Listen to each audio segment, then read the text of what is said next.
Un cordial saludo de parte de quien les habla. Nosotros somos estudiantes del Instituto Tecnológico Superior Central Técnico del área de mecánica automotriz que cursamos el quinto semestre. Nosotros le vamos a presentar acerca del sistema Common Rail, un poco de sus partes, su funcionamiento y las fallas que presenta este sistema. Primero tenemos que saber qué es el sistema Common Rail. Muy bien sabemos que el sistema Common Rail es un conducto común en un sistema electrónico de inyección de combustible. Esto se le da en motores diésel de inyección directa. Como pueden ver en la imagen, les voy a explicar un poco de cómo funciona este sistema. Pues contamos con un tanque, que lo pueden ver aquí. Desde este tanque va a seguir el combustible hacia la bomba de alta presión. En estas líneas amarillas, todo este sistema va a una baja presión. En esta bomba, lo que hace es aumentar la presión, y lo cual va a seguir por las franjas de color rojo. Esto se va hacia nuestro conducto común, que es el Common Rail. Este conducto lo que va a hacer es distribuir el combustible a cada uno de los inyectores a una presión que el sistema Common Rail lo amerite. Las presiones que pueden existir en este tipo de sistema Common Rail va entre los 300 y 2500 bares, según las exigencias de la carga del motor. Una gran ventaja de este tipo de sistema es que puede ser controlado eléctricamente y se puede lograr una preinyección a la inyección principal, y después puede tener una post inyección para lograr un mayor rendimiento, como así también un nivel de ruido menor. Para lograr este tipo de funcionamiento en este sistema Common Rail, también se junta con varios sensores, como son el sensor de presión, el sensor del pedal de aceleración, un sensor del régimen del motor, un sensor de temperatura y un sensor del caudal de aire.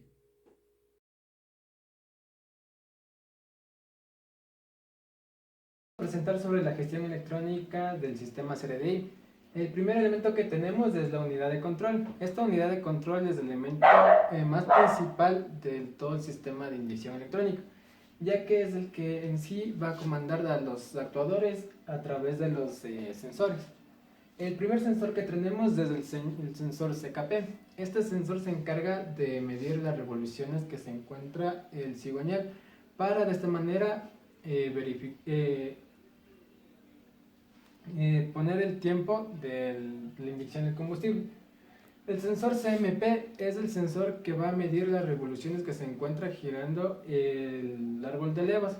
De la misma manera, se utiliza este dato para verificar el cruce de válvulas y de esta manera contribuir a que el tiempo de inyección sea más perfecto del combustible.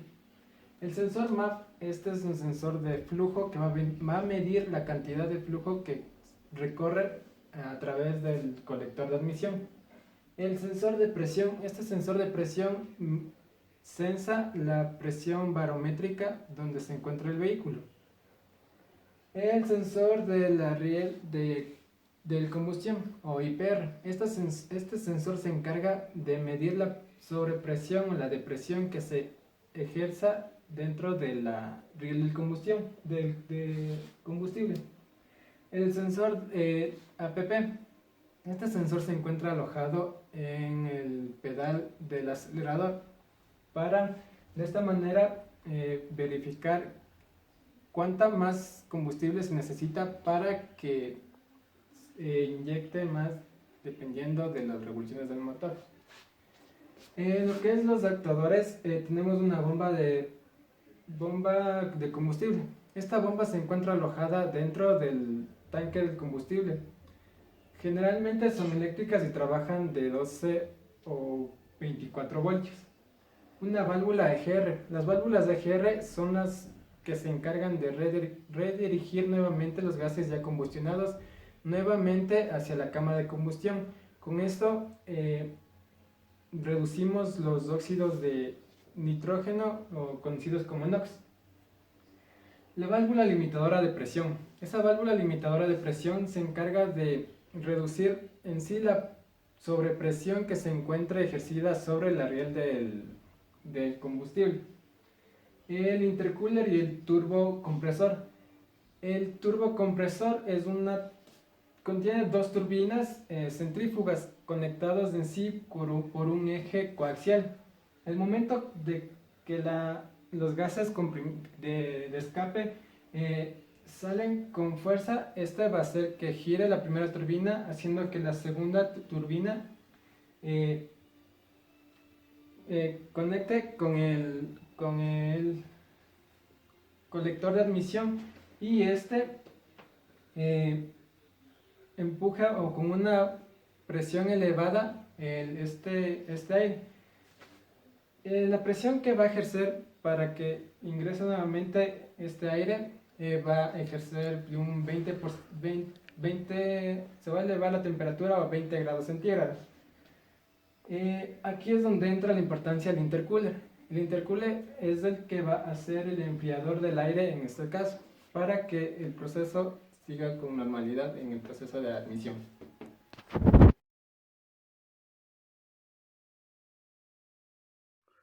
Bueno, a continuación les voy a presentar lo que es un sistema de presiones, de lo que es altas y bajas del lo que es Command Rail y su funcionamiento.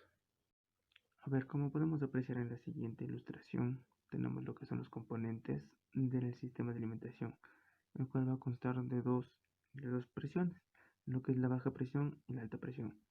Ya, a continuación vamos a ver las líneas de baja presión. ¿Esto qué nos quiere decir? Que tenemos una presión de lo que es de 3 hasta 5 bares de presión, el cual vamos a tener en el depósito una bomba sumergida, el cual va a aspirar el combustible y nos va a llevar hasta un filtro, y del filtro va a pasar a través de la trampa de agua hasta lo que viene a ser la bomba de alta presión. Bueno, a continuación tenemos lo que es el depósito, una parte fundamental, lo que viene a ser el sistema diésel. Como podemos ver aquí son las partes de lo que es el depósito, lo que es la bomba eléctrica. Esta va a funcionar a través de la EQ, el cual va a enviar una señal de 12 voltios aspirando el combustible a través de la tres rejillas. Nuestro flotador, el cual nos va a indicar el nivel de combustible que se tiene en ese momento, y este nos va a indicar lo que es con un testigo en el tablero de instrumentos. Bueno, eh, podemos decir que aquí tenemos una válvula de antivuelco. ¿Esto qué quiere decir? Que esta es una medida de seguridad que se implementa en vehículos diésel. ¿Qué quiere decir?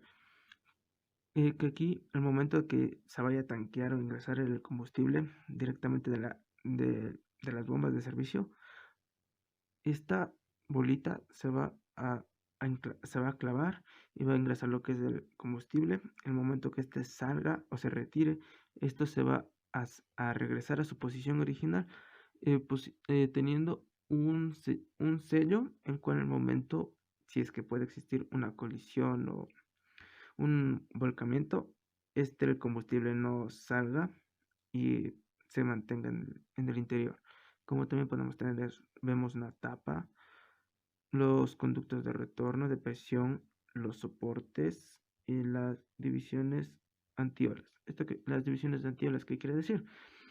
Que en el interior del combustible tenemos unas antiolas, como podemos apreciar en la imagen, esto va a ser de mucha importancia, ya que en el momento que se esté circulando el vehículo, esto viene a ser como un rompimiento de olas dentro del vehículo para que el combustible se mantenga de una forma estática.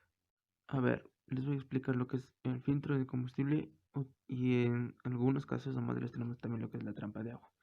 El filtro de combustible, como bien ya se sabe, es la parte de aquí, esta parte cilíndrica. Viene a tener lo que es un papel filtrante, el cual va a ingresar el combustible por las diversas tomas, va a pasar por el filtro y va a salir.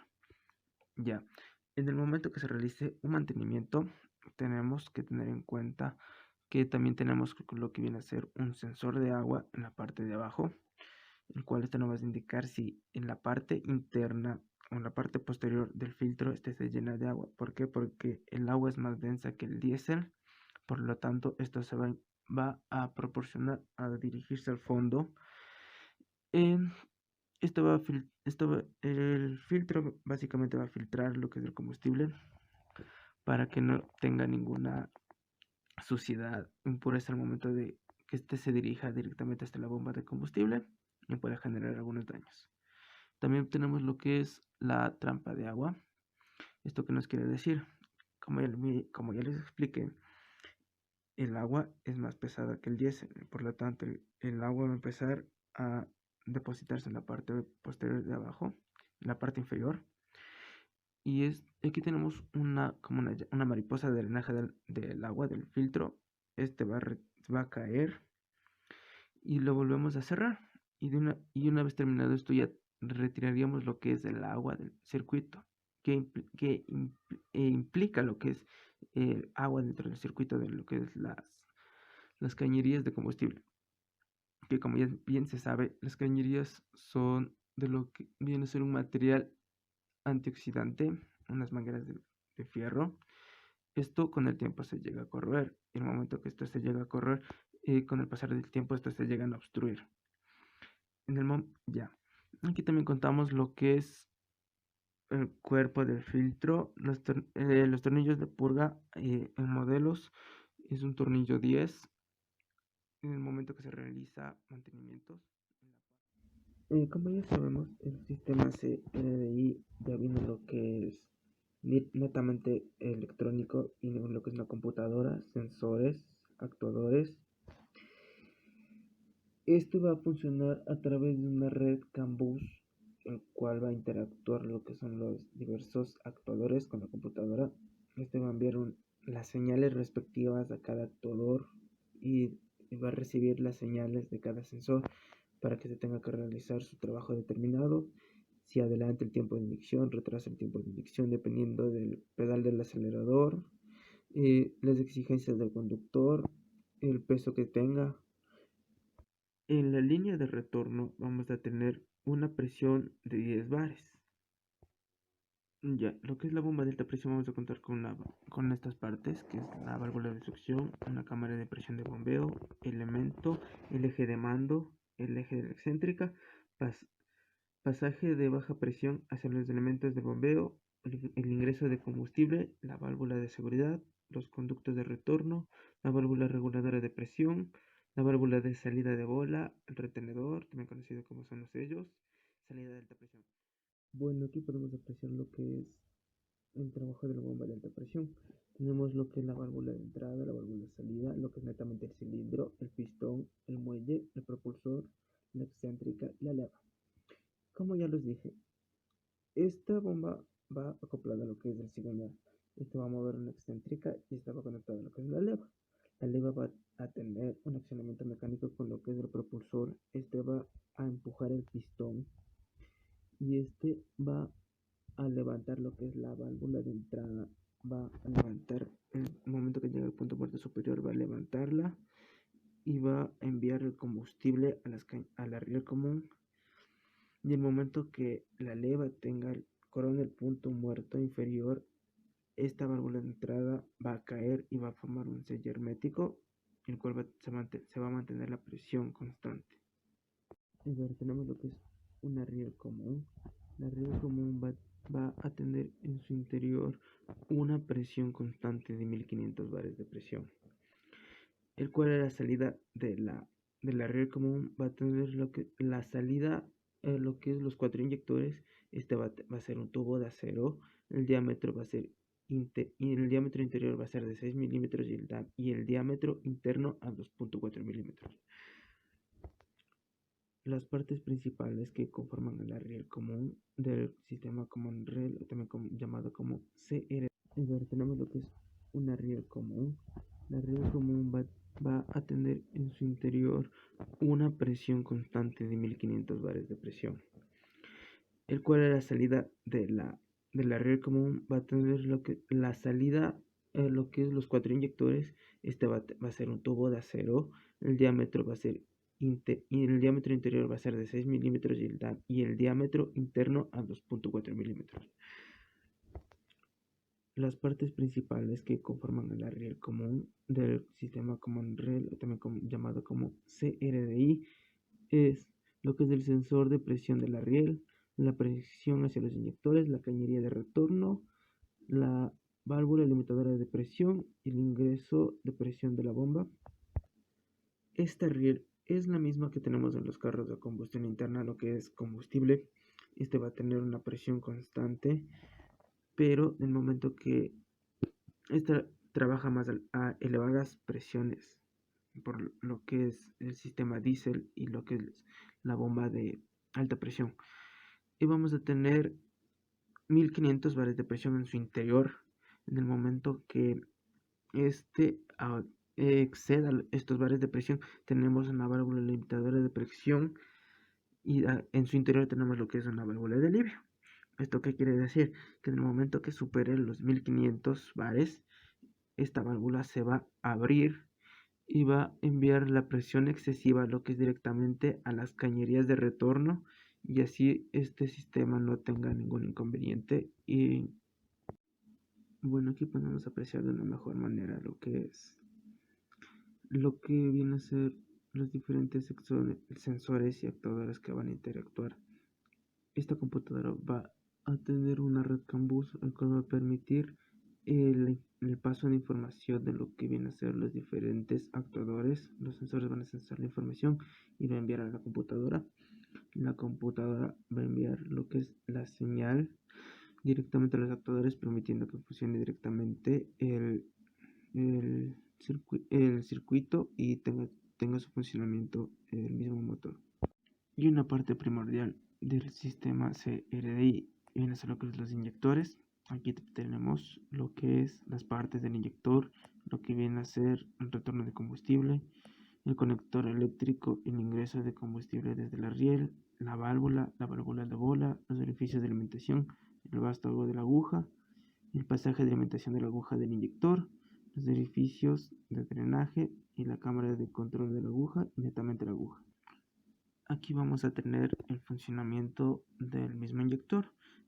Como podemos ver, esta línea roja es el ingreso de combustible. Va a ingresar el combustible, va a pasar por el pasaje, va a ingresar hasta su parte inferior del inyector. Esto comandado por la EQ. Vamos a tener lo que es los pulsos, en el cual el inyector va a proceder a levantar lo que es el núcleo de hierro y va a proceder a lo que es la inyección.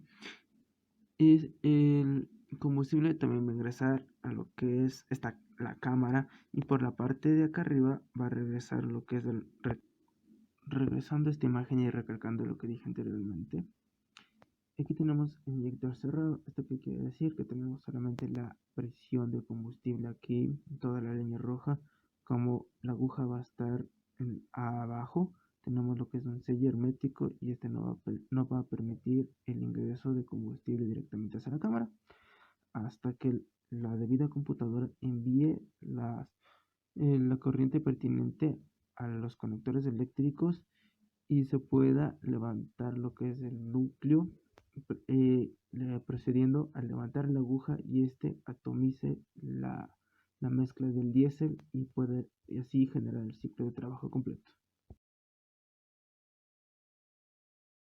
Bueno, yo les voy a explicar acerca de algunas fallas y las respectivas soluciones que se puede dar en el sistema CRDI. Una de las fallas sería la falta de potencia en el motor o baja aceleración. En esta falla se presentarían los filtros obstruidos, inyectores defectuosos, fallos en la bomba de alta presión, o bien porque existan fisuras en el conducto de admisión. La solución para esta falla sería comprobar el estado de los filtros y, en caso de ser necesario, sustituirlos. De igual manera, debemos comprobar los inyectores, el circuito de combustible y el funcionamiento general de la bomba para verificar su estado, y, de ser necesario, debemos reemplazarlos. Otra falla sería el humo en el tubo de escape a ralentí. Este síntoma puede estar causado por diversos motivos, Principalmente ocurrirá cuando el filtro de aire esté obstruido, cuando la válvula EGR esté siempre abierta o cuando existan problemas en las bujías de calentamiento. Una solución para esta falla sería revisar el catalizador y el tubo de escape, de igual manera examinar el estado de los inyectores, comprobar la válvula EGR y los calentadores. Otra falla sería cuando el motor no arranca. Puede que la bomba de alta presión esté con desgastes o deterioros. La solución sería reparar o reemplazar la bomba. Otra de las fallas sería el mal funcionamiento en la bomba de inyección, la presencia de aire en las líneas de combustible. Cuando el aire entra en las líneas de combustible de la bomba de inyección diésel se produce una pérdida de presión. La solución para esta falla sería purgar el sistema de combustible de aire y verificar si es que hay fugas en las líneas. Para esta falla es necesario reemplazar las líneas. Otra falla sería el filtro de combustible obstruido. En esta falla, la bomba de inyección diésel puede tener dificultades para acceder al combustible necesario para mantener el motor en marcha. La solución para esta falla sería limpiar regularmente la suciedad y los sedimentos que aparezcan en el filtro y cambiarlo cuando corresponda. En este caso, los fabricantes recomiendan cambiar los filtros de combustible cada 60.000 kilómetros. Estas serían algunas fallas con sus soluciones que se puede dar en el sistema CRD. Bueno, yo les voy a hablar sobre los tipos de vehículos donde podemos encontrar el sistema CRDI, como sería desde la gama de vehículos 1 CDFT lanzado en el año 2000, que fue el primer motor diésel de Toyota con el sistema como Unreal, con una cilindrada de 2 litros y una potencia de 116 caballos de velocidad. Siguiéndole el motor i1TV de 4 cilindros en línea con una cilindrada de 1.4 litros y un sistema de inyección directa de combustible como Unreal, lanzado en 2001. El siguiente sistema sería el KDFT, que sería una serie de motores de 4 cilindros en línea con 2 árboles de levas y una turbina. Este fue lanzado a partir del año 2000 y tenía un motor de 3 litros, donde fue instalado en el sistema CRDI como en los siguientes vehículos, que sería el Toyota Land Cruiser, la Toyota Hilux, la Toyota Fortuner y la Toyota Hilux de segunda generación. Otro tipo más donde podemos encontrar el sistema CRDI sería en la primera generación de motores diésel DCHC en línea, introducida en el 2005, que poseía un turbocompresor y una cilindrada de 2 litros con una potencia de 127 caballos de velocidad, que sería la segunda generación del 2ADFT, equipada con el sistema como Unreal. Estos sistemas fueron encontrados en las diferentes unidades, como sería el Corolla Versus y el Auris. La siguiente generación que le procedió fue en el 2013. Los vehículos presentados 1WW, que fue otra serie de modelos de OHC con 4 cilindros instalados en línea. La potencia de estos motores alcanzaba los 1.6 litros de velocidad y venían también equipados con el sistema CRDI, después cambiando a una capacidad de 2 litros que aparecieron en el año 2015. Estos vehículos fueron el Toyota Verso y el Toyota Auris. Después, la línea subsecuente del sistema CRDI donde podemos encontrar es en el 2015, donde aparecieron los motores en serie GD. La primera generación fue nombrada 1GD. FTB estaba presentada con un motor de OHC en línea de 2.8 litros, 4 cilindros, un turbocompresor de geometría variable, donde su segunda generación tenía una menor cilindrada y potencia de 2.4 litros. Estos vehículos, los vehículos donde fue instalado el sistema CRDI, fue las nuevas Toyota Hilux, la Toyota Land Cruiser Prado, el Toyota Fortuner y el Toyota Innova. Para la última generación donde podemos encontrar el sistema CRDI fue en la serie BD, una nueva etapa en la historia de los motores con sistema diésel.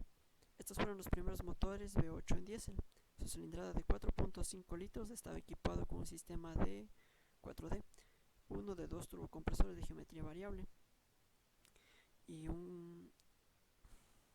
una compresión que alcanzaba los 16.8 a 1, con una potencia máxima de motores turbocompresores. Y a continuación se muestra los diferentes modelos que vendrán equipados con el sistema CRDI a partir de los años y su creación, su cilindrada y sus componentes.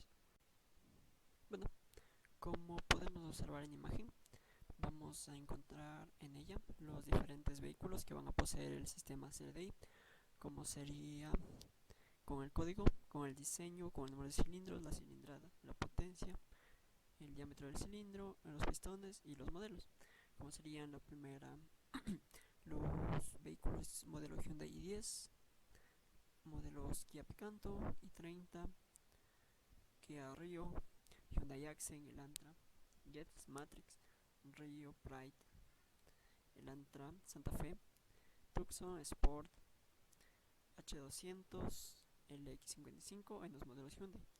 En los modelos Kia, el Cerato, el Sportage Magnetis, el Kia Carens, el Cerato, el Sorento, Carnival, la Gran Carnival, el modelo Mojave de los modelos Kia. Los diferentes van a poseer los tipos de motores en línea y en algunos casos con disposición de motor en B.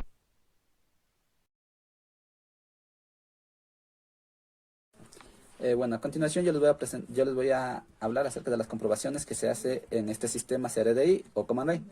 Dice que en el circuito de baja presión del combustible tenemos que conectar el manómetro entre el filtro de combustible y la bomba. Consiguiente, le encendemos el vehículo y le dejamos que la bomba suministre 3 segundos. Si la presión es mayor a 2.5, este nos presentará averías, como por ejemplo que la válvula de rebose se obstruya o no se abra, y la tubería de retorno y el colector de retorno se obstruyan. También nos dice que para esta medición utilizamos estos materiales como es el manómetro, el racor y la válvula, los cuales son utilizados para esta medición o esta comprobación. Nos dice que también estas bombolas también suministran, como son por caudal, suministran la función de RPM o de revoluciones por minuto. En estas hay tres regímenes. El primero nos dice del arranque, que es de 2.4 a 3.4 bares. La segunda nos dice de ralentí, de 4.5 a 5 bares. Y el último, que es de revoluciones, debe ser mayores a 4.5 y 5.5 bares. A continuación vamos a ver la comprobación de retornos. Nos dice que para realizar esta comprobación ocuparemos el kit de comprobación y el kit de tapones, como se puede observar en las imágenes. Al lado izquierdo está el kit de comprobación y al lado derecho el kit de tapones. Puede observar que en el inyector 1 está como que inyectado más diésel a comparación del inyector 4, ya que en el segundo es donde está correctamente y debería estar en niveles iguales, como está el 1, el 4 y el 2 y el 3. Para las comprobaciones de alta presión utilizamos casi el mismo equipo que utilizamos en el de baja presión, el manómetro, el racor y la válvula. Aquí, como pueden observar en la imagen, es donde se conecta, al igual se conecta al filtro y a la bomba de alta presión. Ya con esto podemos medir la eficiencia de la bomba y la comprobación del sensor de presión del Command Rail. Ya, a continuación vamos a hablar acerca de los inyectores piezoeléctricos y su comprobación. Un poquito de este inyector nos dice que se encuentran en vehículos de última generación o de alta gama, ya que su eficiencia es mucho más que los inyectores comunes, ya que al rato de consumir combustible lo consume mucho menos y además es muy amigable con el medio ambiente.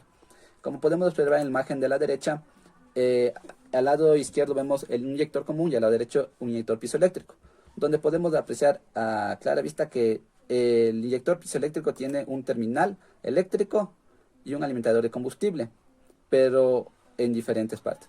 Al igual del lado izquierdo tienen los mismos. Y lo demás, lo que único que aumenta en este inyector es la válvula de mando y el émbolo de válvula. De ahí los demás prácticamente son lo mismo. ¿Qué se puede comprobar en estos inyectores piezoeléctricos? En estos podemos comprobar la señal con el osciloscopio, medición de resistencia entre terminales y medición de aislamiento. Dice que para medir esta comprobación utilizamos una máquina, como podemos observar, que es de Bosch.